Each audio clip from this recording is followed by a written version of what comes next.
Specially Malati जे Rinku role play करते ती अतिशय कॉन्फिडंट स्पष्ट वक्ती आहे, पंगा घेणारी आहे, पण म्हणून उद्धट पण नाही आहे. की देशभरात जवळपास 13.5 लाख आशाताई आहेत आणि महाराष्ट्रात 85,000च्या वर आहेत.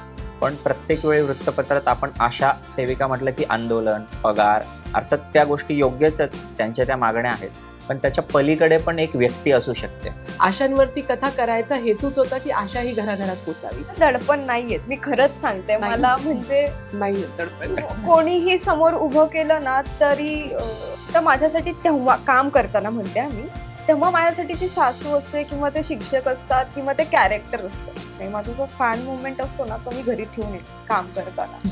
म्हणजे ते दोन्ही मिक्स झालं की मग खूप गफलत व्हायला होतं. त्याच्यामुळे ते ऑलरेडी क्लिअर केलं. आणि माणूस म्हणून ते माझ्या स्वभावात पण नाहीये की मी कोणाला तरी बघितलं की अशी खूप बिथरल्यासारखी वागते.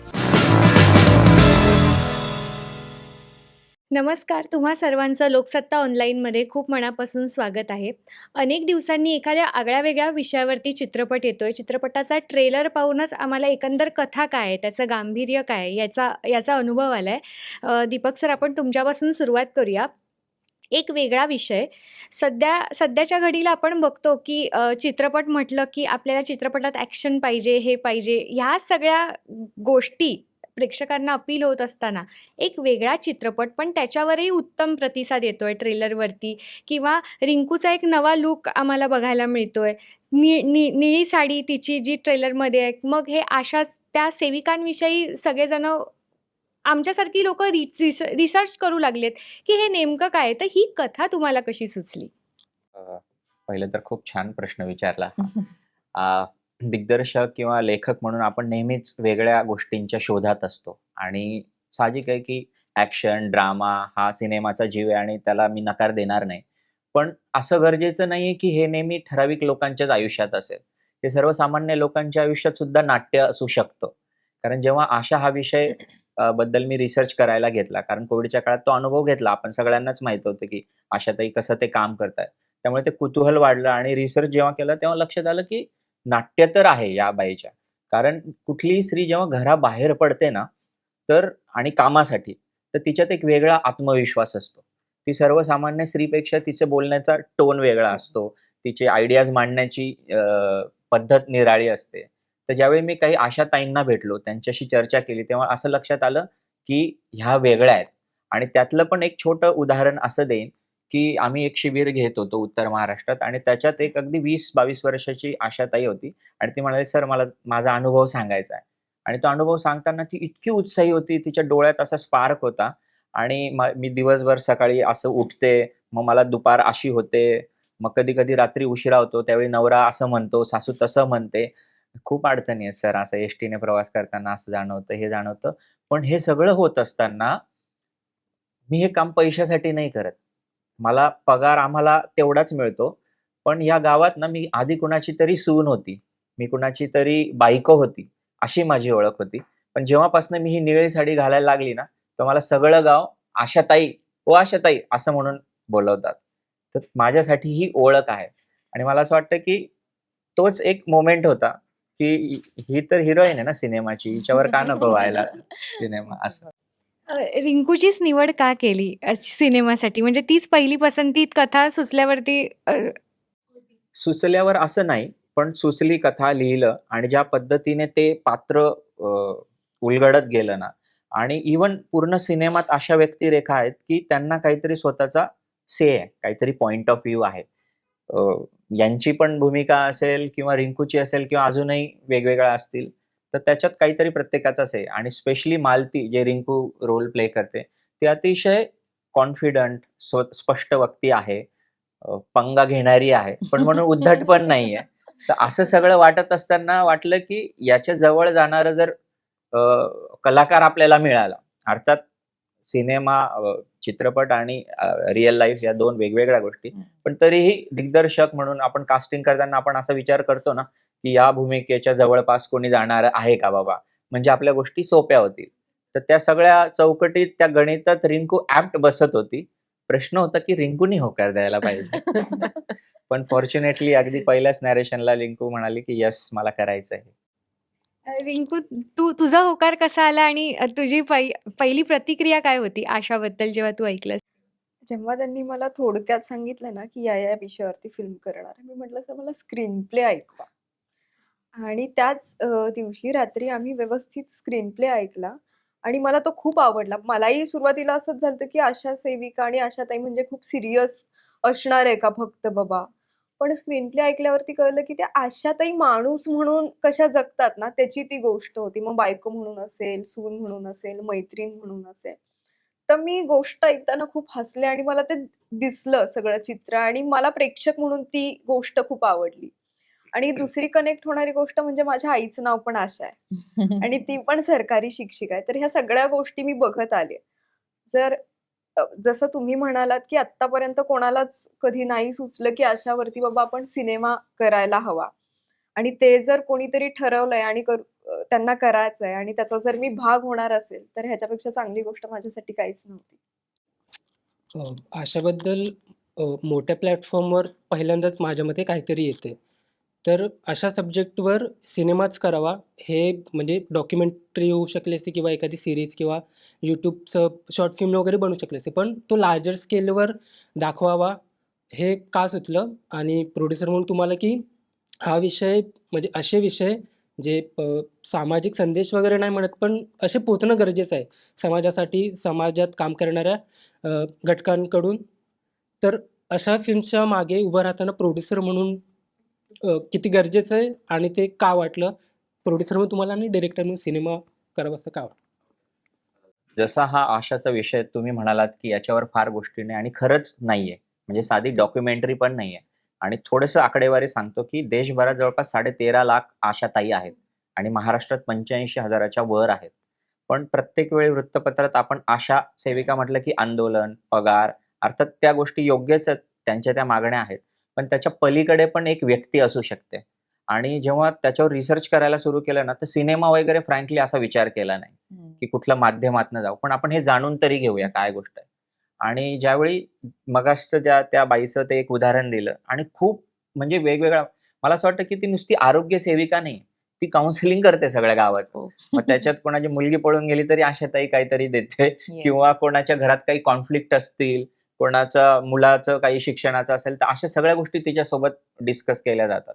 मग कुठेतरी असं वाटलं की याच्यात ड्रामा आहे. याच्यात मनोरंजन करण्याची क्षमता आहे या विषयात. मग त्या दृष्टीने लिहायला गेलो. त्याच्यामुळे डॉक्युमेंटरी हा माहितीपट असतो, ज्याच्यात आपण माहिती देतो एखाद्या विषयाला घेऊन. पण हा विषय नुसत्या आशाचा नाहीये. आशाच्या मागे त्या निळी साडी किंवा गुलाबी साडीच्या मागे जी दडलेली व्यक्तिरेखा आहे ना, तिच्या आयुष्याची ती जर्नी. मग तिच्यासोबत तिचा नवरा आहे, सासू आहे, ते गाव आहे, त्या गावातल्या लोकांचे विचार आहेत, तिच्याबद्दलचं मत आहे. त्यामुळे मग ठरलं की सिनेमा हेच योग्य माध्यम आहे, जेणेकरून लोकांपर्यंत पोहोचेल. आणि थोडासा अजून एक एक्सटेंड करतो हा विषय, की हा चित्रपट महोत्सवात विविध ठिकाणी दाखवत होता. आणि ज्यावेळेस एक एक स्क्रीनिंग आमचं संपलं आणि त्यावेळेस गर्दीतनं एक माणूस उभा राहून म्हणाला, की "खूप वर्ष आमच्या घरी आशा येते. आम्ही दारात उभं राहून आम्हाला एवढी कल्पना होती. पण हा चित्रपट पाहिल्यानंतर आता जर ती दारावर आली ना, मी तिला 1 ग्लास पाणी विचारेन." सो आहे. मला असं वाटतं की आशा वर्कर्स एकूणच आरोग्य यंत्रणेमधल्या एन्सायक्लोपीडिया आहेत. कारण आरोग्य नाही एकूणच म्हणजे गावात कुठल्या घरी कुठला नवरा कोणत्या बायकोला मारतो त्याच्या किंवा हा तंबाखू खातोय किंवा ह्याचा मुलगा ह्याच्याबरोबर सगळंच एकूणच डेटा सिस्टम जी आहे ना, ती जर तुम्हाला उलगडायची असेल ना, तर ती आरोग्य वर्कर जी आशा सेविका आहे तिच्याकडे असते. आणि हा खूप इंटरेस्टिंग स्टोरी टेलिंग आहेत त्यांच्याकडे. आणि हा एवढा मोठा वर्ग जो आहे तो तसं बघायला गेलं तर शहरी भागामध्ये आणि इतर जो टिपिकल प्रेक्षक वर्ग असतो त्यांना तो माहीत नाहीये. तर तिथे जे नाट्य आहे ते निश्चितच कथा स्वरूपात त्याच्यात स्कोप आहे आणि म्हणून हा चित्रपट आहे, डॉक्युमेंटरी नाहीये. डॉक्युमेंटरी जर बनवली तर काय होतं त्याचा प्रेक्षक एकदम असा बांधला जातो आणि तो पोचत नाही लोकांपर्यंत. आशांवरती कथा करायचा हेतूच होता की आशा ही घराघरात पोचावी. तर म्हणून हा चित्रपट निवडला. महिला निर्माती म्हणून मला असं वाटतं की महिलांची जेव्हा कथा येते तेव्हा त्यातली जी संवेदनशीलता असते ती बिईंग अ वुमन ती त्याला जो हाताळणं आहे ते एका पुरुष निर्मात्यापेक्षा वेगळं पडतं आणि म्हणूनच आय थिंक पटकन या विषयाला होकार दिला आणि म्हटलं की या विषयामागे आपण उभं राहूया. रिंकू ट्रेलरमध्ये म्हणजे जसं की सर म्हणाले तू खूप बिंदास्त आहे, आशा खूप बिंदास्त, मालती खूप बिंदास्त आहे किंवा एक असा कॉन्फिडेंट आहे तिचा स्वभाव.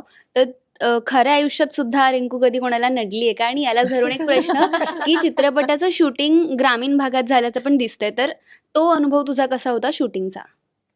अनुभव खूप छान होता. कारण मी पहिल्यांदा धुळे जिल्ह्यात गेले, साक्री तालुका ना, हो. तिथे आम्ही शूट केलं. अहिराणी भाषा तिथे बोलली जाते. तर सगळंच खाण्यापासून, बोलण्यापासून, माणसांचं राहणीमान, तिथली घरं, सगळंच वेगळं होतं आणि मला खूप कौतुक वाटतं तिथल्या लोकांचं. कारण आम्ही शूट जेव्हा बरं तिथे पहिल्यांदाच शूटिंग झालं. त्याच्यामुळे त्या लोकांसाठी पण तो नवीन अनुभव होता, की कॅमेरा येतोय, हिरो-हिरोईन येतायत, शूट करतायत. सो एकाही माणसाने त्रास दिलेला नाही. एकही माणूस मध्ये आलेला नाही. आम्ही शूट करताना गाड्या जर साईडला थांबवल्या तर शांततेत ते लोक तोवर थांबलेली आहेत पेशन्सनी शूट बघत आणि मग निघून गेलेली आहेत. कधी कुठली गोष्ट आम्हाला लागली, एक स्टूल हवाय, चेअर हवाय, पेन हवाय, तर स्वतः ती घरून आम्हाला आणून द्यायची. मदत करत होती सगळ्या Yes. गोष्टींमध्ये. खाण्यापिण्यापासूनही आमचं लाड. स्वतःचं खाणं असेल तरी आमचे गावातून लाड व्हायचे. म्हणजे आम्ही तिथे जेवायचो पण. त्याच्यामुळे ते एक घरचंच आपलं कार्य आहे असं ते फील होतं तिथे मला शूट करताना.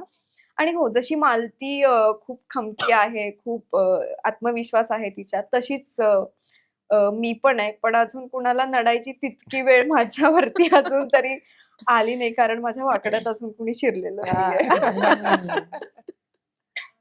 त्याची खैर करणार नाही असंही डायलॉग पण आहे. वुमन सेंट्रिक मूव्हीज अलीकडे बरेचसे आलेत, काही येऊ घातलेत. हा सुद्धा त्यातलाच एक आहे. विषय छान आहे, पण म्हणतात ना, जितका वेगळा विषय तितकी वेगळी आव्हानं. तर या चित्रपटाचा प्रवास कसा होता आणि वुमन सेंट्रिक मूव्हीज करताना कोणत्या गोष्टींचा म्हणजे विचार करावा लागतो किंवा काय आव्हानं असतात? वुमेन सेंट्रिक असं करूया असा अजिबात विचार नव्हता. पण कदाचित काय होतं, की आपली अपब्रिंगिंग अशा पद्धती, मला 3 बहिणी आहेत. 1 भाऊ सगळ्यात लहान. आता पण पुन्हा आता माझ्या आजही तीन माझ्या बहिणी. घरात आई, बायको आणि मुलगी. आणि आत्ताही तुम्ही फ्रेम बघू शकता. तर कदाचित तो प्रभाव नकळत आपल्या वागण्यात, चालण्यात, बोलण्यात येतो. आणि जेव्हा आशाताईंचं काम बघितलं, तर तेव्हा असं वाटलं, की ही तिची गोष्ट आहे. हं. म्हणजे आपण सगळेच आपापल्या आयुष्यात आपले हिरो असतो आणि आपल्या आजूबाजूचे लोक आपले सपोर्टिंग असतात. तर जेव्हा आशावर विचार करायला गेलो ना, तर तीच मुख्य भूमिकेत दिसत होती. हं. तिला सपोर्ट करणारा नवरा होता. तो सपोर्टिंग झोनमध्ये होता. इतर बायका तिला सपोर्ट करणाऱ्या होत्या. त्यामुळे असं ठरवलं नाही, की विमेन सेंट्रिक आपण काहीतरी करावं किंवा आता सध्या ट्रेंड चालू आहे मराठीचा, मग आपण तो पण फॉलो करावा. प्रामाणिकपणे असा काही आणि हे विचार खूप नव्हता. आधी केलंय आपण. आणि हे खूप खूपच आधी आधी केलंय. केलंय. म्हणजे हां. येस. मागचे 4 वर्ष झाले त्याच्यावर रिसर्च आणि हे ते चालू होतं. फिल्म पण बनवून बराच काळ 2 लोटला. वर्षापूर्वी. तर त्यामुळे तसं काही नव्हतं. हं. चॅलेंज म्हणाल तर तुमच्यात जर ती एक संवेदनशीलता असेल ना, समजून घेण्याची, तर तुम्ही पोहोचू शकतात. म्हणजे असं वेगळं एफर्ट घ्यायची गरज नाही. आणि तरी आम्ही मॅक्सिमम आता महिला निर्मात्या आहेत, तर आम्ही प्रयत्न केला, की विमेन क्रू कसा असेल आमचा जास्तीत जास्त महिला. म्हणजे टेक्निकल बाबी सुद्धा, साउंड इंजिनियर पण आमची महिला आहे. हं. अपूर्वा मोतीवाले यांनी एडिट केलंय. तो एक विषय आहे. अजून थोडं लांबलं तर चालेल ना, एक उदाहरण देतो, की मी जेव्हा स्क्रिप्ट लिहिलं आणि आम्ही टीममध्ये नॅरेट करायचो, तर एक सीन असा होता, की मालतीला उशीर होतो आणि सासू वगैरे कट्ट्यावर बसल्यात, शेजारच्या बायकाही आहेत आणि ती शेजारची बाई तिला टॉन्ट मारते. "काय गं मालती, आज पण उशीर का?" आणि मालती म्हणते, "मग तुमची ती काय पमी, हं. तिला नाही बोलत का? ती तर गावभर हिंडत असते." असं मी लिहिलं अगदीच ढोबळमानाने. त्यांचा पॉइंट ऑफ व्ह्यू असतो, की ती पमी काय, पक्या का नको? हं. तो परत दिवसभर हिंडत असतो ना. मग ती जर काम करणारी आहे, ती परत त्या दुसऱ्या मुलीला ॲड्रेस करेल, तर हे मग अशा पद्धतीने लगेच ते बदल केले. तर त्यामुळे स्क्रिप्ट झाल्यानंतर पण आम्ही 1000 चेंजेस केले, जोवर ते होताना. कारण मी तेवढा रिसेप्टिव्ह होतो, की कारण it is a team work आणि वेळोवेळी जसे आपल्याला अनुभव येतात, समोरच्यांचे पॉइंट ऑफ व्ह्यू येतात, तर त्या पद्धतीने ते आता आहे. आता बघूया तुम्हाला कसं. आता जी लिहिताय कथा ती पण तिची पण म्हणजे कथेचा जीव स्त्री आहे. शुभांगी मॅम, तुमच्या या मूव्हीमधल्या रोलबद्दल, भूमिकेबद्दल काय सांगाल? आहा. हा प्रश्न असा असतो ना, की ज्याचं मला खुलून अजिबात उत्तर देता येत नाही. कारण माझ्या भूमिकेचं नाव कमला आहे सो कमला हे पात्र त्यातलं मी करतेय. पण फार मी भूमिकेबद्दल बोलले तर जो पेपर फुटेल. हा पेपर फुटेल आमचा. त्यामुळे हा. तो सो त्याच्यामुळे गुपित आहे. पण एक सांगेल की ती आई आहे आणि आई म्हटलं की लेकासाठी तिचं काळीज तडफडतं. त्याला एक चांगलं आयुष्य द्यावं हे तिचं स्वप्न असतं. हे प्रत्येक आईचं असतं. तर ती झटणारी आहे, पण त्याचबरोबर की ती खूप दबलेली आहे, काही आहे. पण प्रत्येक स्त्रीला कुठेतरी स्वतःसाठी एक उभं राहणं पण तेवढंच महत्वाचं असतं. तर तिला ते जमतं, नाही जमत, काय घडतं तिच्या आयुष्यात, हे मात्र तुम्हाला गोष्टीतच कळणार आहे. त्याच्याबद्दल मी फार सांगणार नाहीये. पण एकच आहे की ह्या सिनेमात दाखवलेली सगळी स्त्री पात्र आहेत ना, ती तुमच्या आयुष्याशी इतकी निगडीत आहेत, की जी तुमच्या घरात तुम्हाला बघायला मिळतील. कुठेतरी तुमच्या काकूमध्ये, आईमध्ये, मावशीमध्ये, आत्यामध्ये, आजीमध्ये. म्हणजे तो चित्रपट बघितल्यावर तुमच्या घरातल्या एखाद्या स्त्रीशी तुम्ही बोलायला बसा, तर साधारणपणे तसाच धागा त्यांच्या आयुष्यात कधी ना कधीतरी कुठल्यातरी टप्प्यात तुम्हाला तो समान धागा मिळणारच. प्रत्येक स्त्री घ्या, तिची सासू घ्या, माझी सासू घ्या किंवा मालती घ्या, कमला घ्या, कोणी घ्या, की त्यातली ज्योती घ्या. ते प्रत्येक पात्र तुमच्या आयुष्याशी खूप बांधलेलं आहे आणि त्यामुळे तो चित्रपट खूप तुमचा आहे, तुमच्या जवळचा आहे. थोडासा वेगळा प्रश्न. गेले काही दिवस इंडस्ट्रीत 8 तास काम याला घेऊन खूप चर्चा होते. बॉलिवूडपासून ते सुरू झाले आणि आता मराठीतले कलाकारही व्यक्त होत आहेत. अभिनेत्री म्हणून मला तुमची मतं जाणून घ्यायला आवडतील. At the same time producer आणि डिरेक्टरही जर याबद्दल बोलले तर आवडेल. काय मत आहे? 8 तास काम म्हणजे ॲक्च्युली ते नवीन आई झालेल्या मुळे ती मागणी जोर धरू लागले. पण आता सध्याच्या ह्याच्यातलं तुम्ही मेनस्ट्रीममधल्या अभिनेत्री आहात, तर त्याच्याबद्दल आवडेल ऐकायला. काय मत आहे तुमचं? खरं पाहायला गेलं तर ह्याच्यावर स्पष्ट उत्तर द्यायचं म्हटलं तर नोकरदार क्षेत्र आणि कला क्षेत्र ह्याच्यामध्ये हा दोन्ही ताळमेळ बसवणं थोडं कठीण आहे. 8 तास कामाचा हे मी मान्य करते, पूर्णपणे मान्य करते. पण हळूहळू गेल्या काही वर्षात काय झालंय ना, की कला क्षेत्रात 12 तासाची शिफ्ट हे गृहीत धन्यवाद. झालेलंच आहे तिथे. पण आता त्याच्या पुढे काय झालेलं आहे, 12 तासाचे पण 14 तास सहज व्हायला लागलेले आहेत. म्हणजे आम्ही शूटिंगच करताना 13 ते 14 तास करतो. 8 ते 8 ची शिफ्ट असेल, तर ती शिफ्ट सहज 9:30-10 पर्यंत एक्सटेंड होते. बरं, त्याच्या पलीकडे आमचा प्रवासाचा वेळ असतो. आता मुंबईतल्या मुंबईत जरी शूटिंग आपण धरलं ना, तरी नाही म्हटलं तरी पोहोचायला आपल्याला तिकडे 1.5, 2, 2.5 तास असा लागतो. सो ते पोहोचणं एक असतं. कुठेतरी असं वाटतं, की ह्या सगळ्यावर आता आळा बसायला हवा. भूमिका घ्यायला हवी ह्या सगळ्यावर. बोलणं खूप गरजेचं आहे. थोडंसं साऊथमध्ये आता ह्याच्यावर खूप प्रभावीपणे काम होताना दिसत आहे. तसंच ते आपल्याकडेही व्हावं, की जास्तीत जास्त 8 तास 10 तास. बरं, तुम्हाला तो कलाकार दुसऱ्या दिवशी फ्रेश पण हवा असतो. म्हणजे एखादा कलाकार रात्री 10ला पॅकअप होतो आणि परत तुम्ही त्याला सकाळी 6चा 7चा कॉल टाइम देता आणि तुमचं अपेक्षित असं की तो फ्रेश दिसावा, छान दिसावा. सगळंच कसं मिळेल तुम्हाला? तुम्ही थोडासा तो विचार करा. म्हणजे आम्ही प्रत्येक वेळी काम करताना विचार करतो, की माझ्या भूमिकेतला मी बेस्ट कसं द्यावं? माझ्या दिग्दर्शकाला जे हवंय ते कलाकार म्हणून माझ्याकडनं कसं यावं? माझ्या प्रोड्युसरने माझ्यावर जो विश्वास दाखवलाय, जो पैसा ओतलाय, त्याच्यासाठी मी पूर्णपणे तिथे सक्षमपणे उभं कसं राहावं? हे सगळं बघताना थोडंसं जर सगळ्यांनी ह्या बाकीच्या बॅक टीमने कलाकाराच्या तब्येतीचा पण जर विचार केला, तर थोडंसं ते आमच्यासाठी, कारण ही शेवटी संमिश्र कला आहे ना, सगळ्यांनी हातात हात घेऊन काम करायचंय. तर तो बॅलन्स विचार व्हावा. आणि म्हणजे आता इथे कुठेतरी माझ्या फिल्मशी संबंधित पण हा विषय मला असा वाटतो, की ह्या आशा सेविका सुद्धा मला असं वाटतंय हो. 10-10 त्यांच्या तर कामाला वेळच वेळेचं काही नाहीये. 24 बंधनच तासाचं नाहीये. काम आहे ते.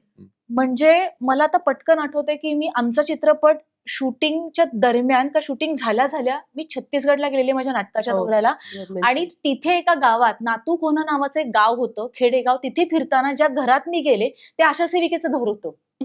मला इतकं छान वाटलं, मी पटकन फोटो हो. काढून हिला पाठवलं, कारण त्यांच्या घराच्या बाहेर आहे ना, सगळ्या औषधांची नावं लिहिली होती, की हे झालं तर काय औषध, हे झालं तर काय, त्यांच्या भाषेत, छत्तीसगडी भाषेमध्ये तिथे लिहिलेलं होतं.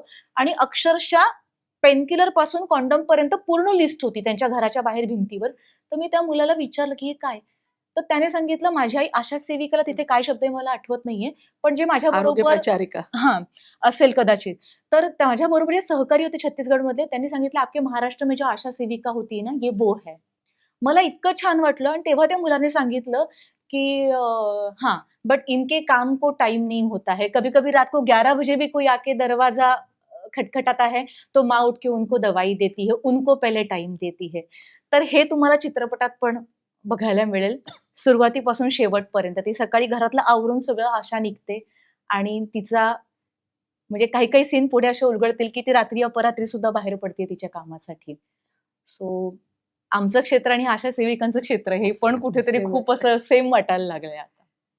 मला असं वाटतं की 8 तासाच्या शिफ्टवर as a being a producer फक्त कलाकार तर ऑब्व्हियसली त्यांची शिफ्ट मोठी असतेच, पण त्याच्या पुढची शिफ्ट असते ती टेक्निकल स्टाफची. कारण कलाकाराचा कॉल टाईम आणि टेक्निकल तो 2 तास आधी आलेला असतो आणि 2 तास नंतर जातो. तर इथे जर 12 तासाची शिफ्ट झाली तर त्याची शिफ्ट मग ती 16 तासाची होऊन जाते.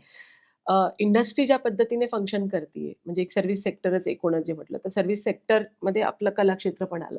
त्याच्यात 24 तास सेवा हा शब्दच मुळात जो आहे की 24 तास सेवा नाही असू शकत. कारण जो सेवा देणारा जो आहे तोही तिथे त्या एंडमध्ये त्यालाही रेस्टची गरज आहे. तर माझा वैयक्तिक निर्माती म्हणून या गोष्टीला नकारच आहे की एवढं एक्सप्लॉयटेशन नाही व्हायला पाहिजे. पण एक इंडस्ट्री म्हणून जर तुम्ही बघायला गेलात तर त्याचं व्यावसायिक गणित जे आहे की तुम्हाला तेही बसवता आलं पाहिजे की एखाद्या गोष्टीवर तुम्हाला जर खर्च करायचा आहे तर तो खर्च तुमचा रिटर्न ऑन इन्व्हेस्टमेंट आला पाहिजे. गिव्हन अ चॉईस मला 25 दिवस 30 दिवस शूट शेड्यूल ठेवायला आवडेल आणि ते मग कलाकाराच्या दृष्टीने आमच्याहीसाठी क्रूसाठी पण ते सोयीचं असतं. पण मग परत 30 दिवस शूट करायचं तर त्याचं त्या पटीने बजेट वाढतो. मग त्या पटीने बजेट वाढलं तर तेवढी व्यवसायाची शाश्वती आहे का? असं करत ते मग सगळ्याच टप्प्यांवरती मी म्हणेल की असं ते बॅकएंडमध्ये हात बांधता आणि मग ते सगळ्या लेवलवर ते रिफ्लेक्ट होतं.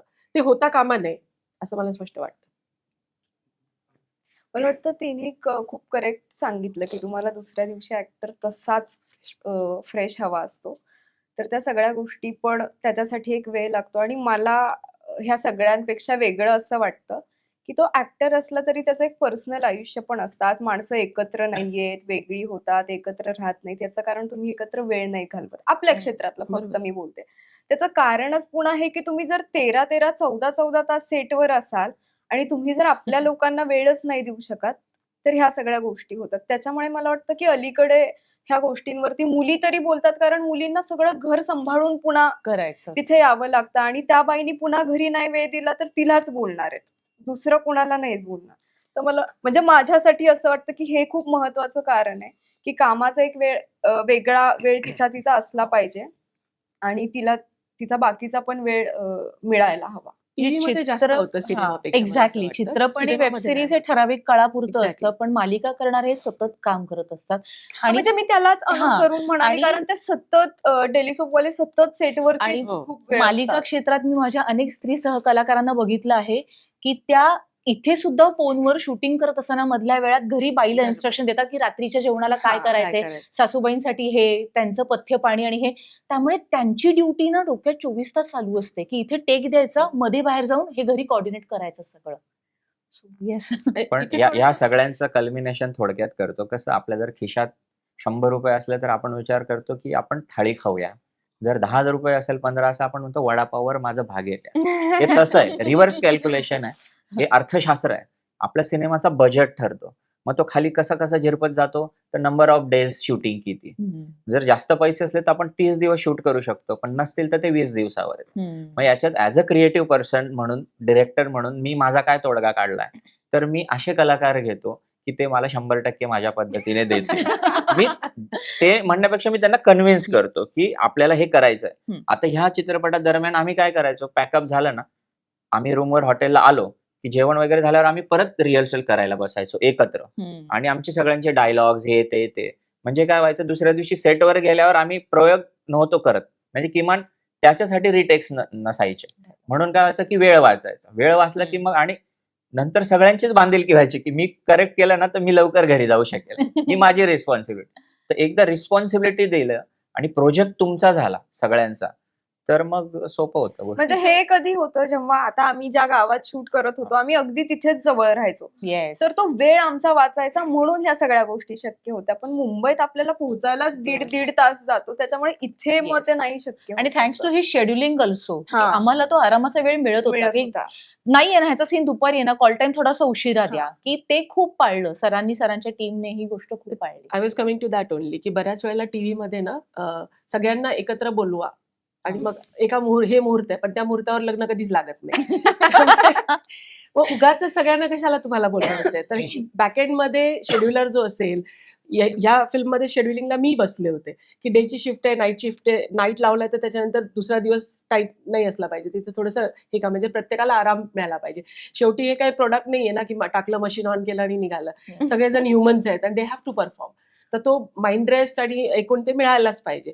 टीव्हीमध्ये काय होतं की शेड्युलिंग जे आहे ना ते फार वाईट होतं. म्हणजे मी फार जबाबदारीने हे वाक्य बोलते. तर तुम्ही सगळ्यांना बोलवणार, ते तुम्ही प्लॅन करणार नाही, ह्याचा शॉट संध्याकाळी लावणार आहे, तर तुम्ही त्याला सकाळपासून कशाला बोलवताय.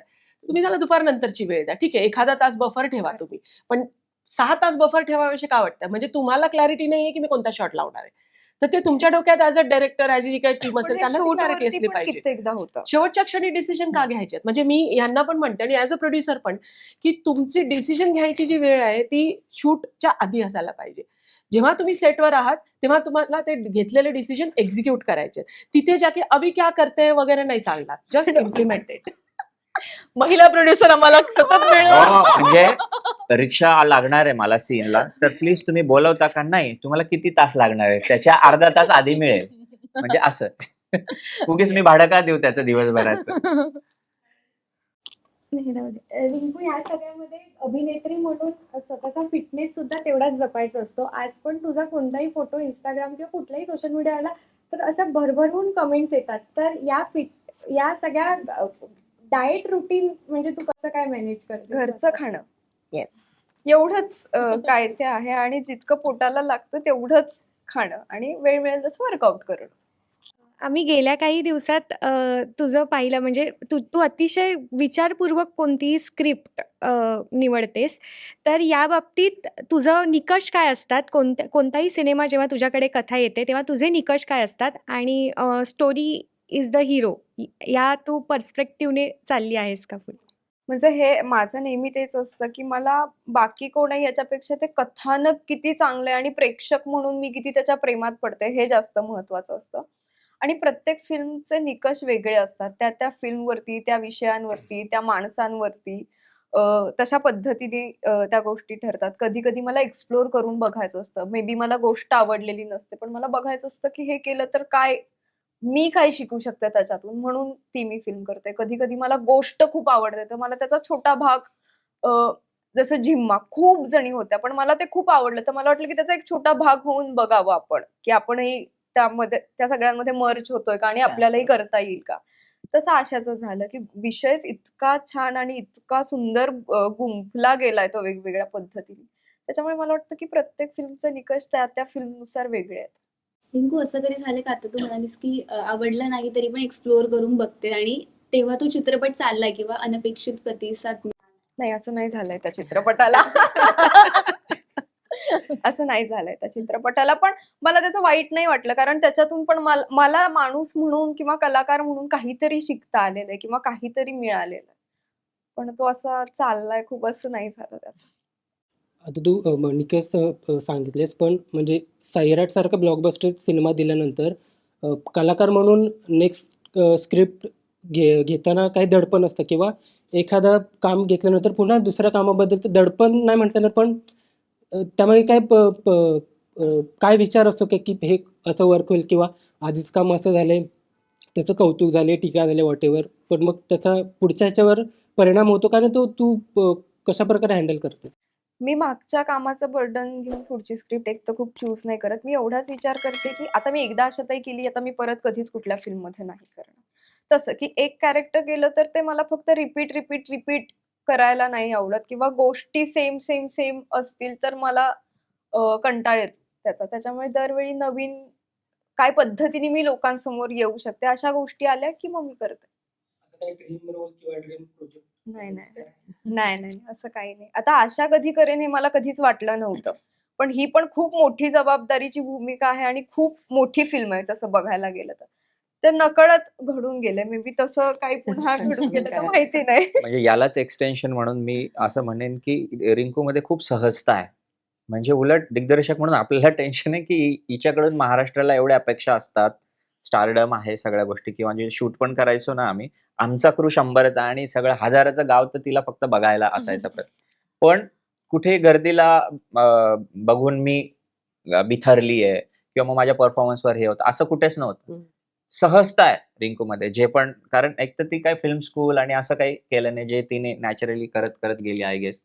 तर त्यामुळे ते नॅचरल पॉइंट आहे तिच्यात. सरांनी जो आता मुद्दा उपस्थित केला ना, त्याला विचारून 2 प्रश्न तुला विचारायचे.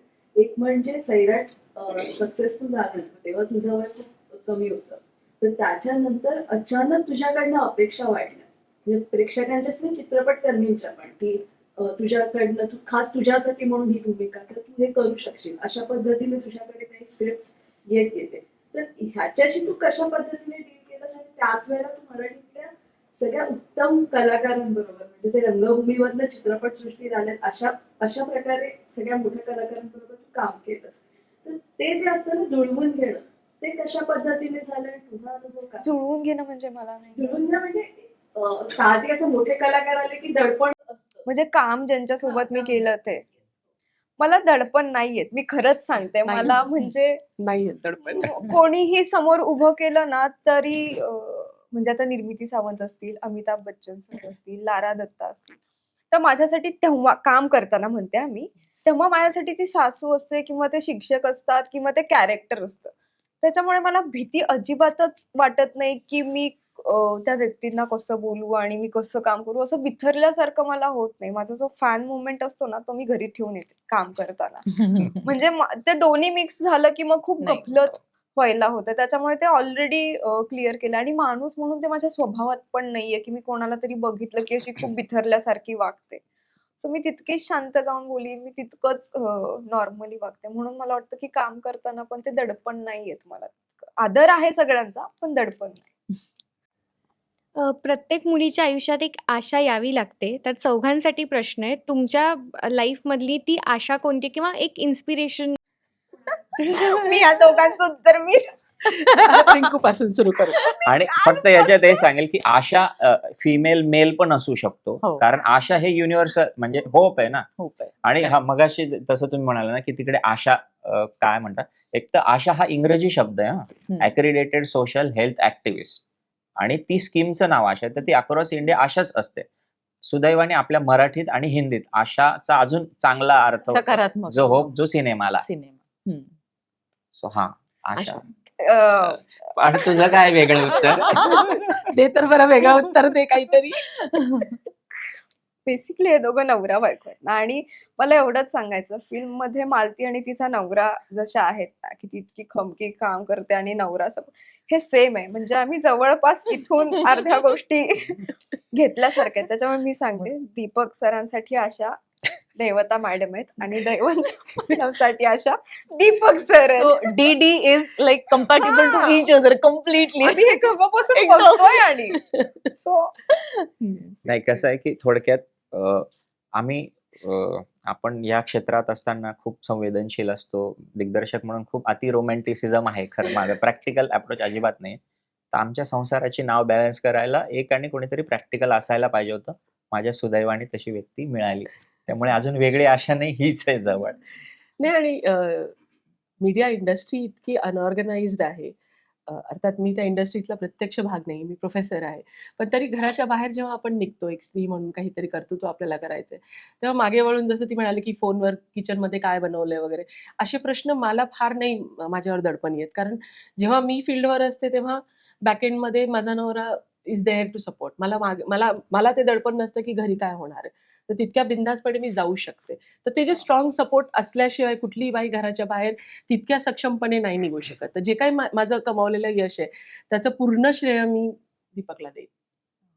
हे खूप जास्त शुगर कोटेड वाटतं, असेल नाही, पण हे आम्ही पण फक्त हे- हे आपण मला awkward- सीन झाला की नाही नाही, बरोबर. आता परत नवरा म्हणून पण नाही, माझी लेक जी आहे आता 14 वर्षाची, तिला पण मी श्रेय देईन. कारण कुठेतरी तिची Yes. मेच्युरिटी असणं पण गरजेचं आहे, की बाबा आपली आई घराच्या बाहेर जाते, आपले बाबा जातात, तर ती पण व्यवस्थित बॅलन्स करते. तर म्हणजे ते सपोर्ट असल्याशिवाय कुठलीही बाई, मग ती आशाही असू दे, ती पण घराच्या बाहेर जाऊन काम करू शकते. कारण तिचे सासू ठीक आहे टोमणे मारत असेल, पण at the end of the तू घरी बस असं नाही म्हणत आहे ती. तर तो धागा महत्वाचा आहे.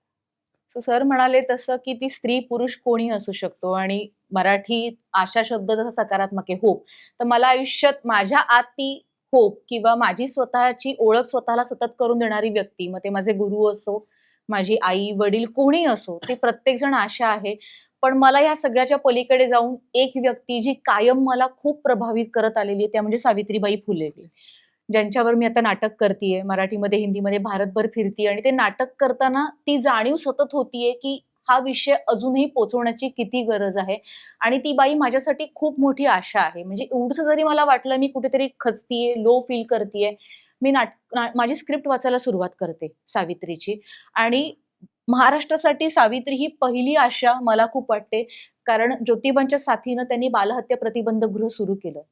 तर तेव्हा त्यांनी काय केलं, ज्या कोणी विधवा स्त्रिया होत्या, ज्या पोटूशा राहत होत्या, त्यांना स्वतःच्या घरात छताखाली आणलं, त्यांचं बाळंतपण केलं, त्यांच्या मुलांचं संगोपन केलं, त्यातल्याच एका मुलाला दत्तक घेतलं, यशवंतला, स्वतःचं नाव दिलं. ती पहिली आशा आहे अख्ख्या भारतासाठी. ती आपल्या सगळ्यांसाठी प्रेरणा आहे. सो ती कायम माझ्यासाठी आशादायी व्यक्तिमत्व आहे. मी तिच्याकडे बघते कायम.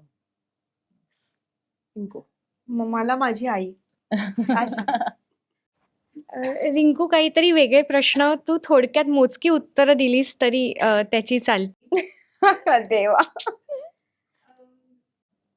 मुंबई आवडतं की अकलूज? आणि अकलूजमध्ये तू आत्ताही गेलीस तरी आता तू अभिनेत्री आहेस, तर तुला सहजतेने वावरता येत. नाही वावरता नाही येत आणखी. पण अर्थात मी इतकी वर्ष माझी अकलूजमध्ये घालवलीत त्याच्यामुळे तो खूप वर्ष शेवटी झाले का? खूप वर्ष झाली. एवढी वर्ष म्हणजे मी आता तरी 85ची असली तरी मी 24 वर्ष अकलूजमध्येच राहिले. आणि मुंबई मला कामासाठी, ते कर्मभूमी म्हणतात तसं मुंबई आहे. पण शेवटी मन नाळ. अकलूजकडेच अकलूजकडे. पळतं. बरोबर. जेव्हा शूटिंग नसतं तेव्हा तुला काय करायला आवडतं? मी वाचते, मी फिल्म बघते, मी चित्र काढते, मी प्राण्यांबरोबर खेळते, मी आईबरोबर मस्त कुठेतरी फिरते. आवडता अभिनेता किंवा अभिनेत्री कोण आहे? खूप आहेत. म्हणजे नवाजुद्दीन सर मला खूप आवडतात, अमिताभ सर खूप आवडतात, मला स्मिता पाटील खूप आवडते, श्रीदेवी आवडते. स्मिता पाटील आम्ही तर तुम्ही सगळे आज वेळात वेळ काढून इकडे आलात त्यासाठी खूप खूप थँक्यू. आणि आशा चित्रपट आता रिलीज व्हायच्याच मार्गावर आहे, त्यासाठी तुम्हाला सगळ्यांना आमच्या टीमकडून खूप खूप शुभेच्छा. Thank you. Thank you so much. Thank you. Thank you.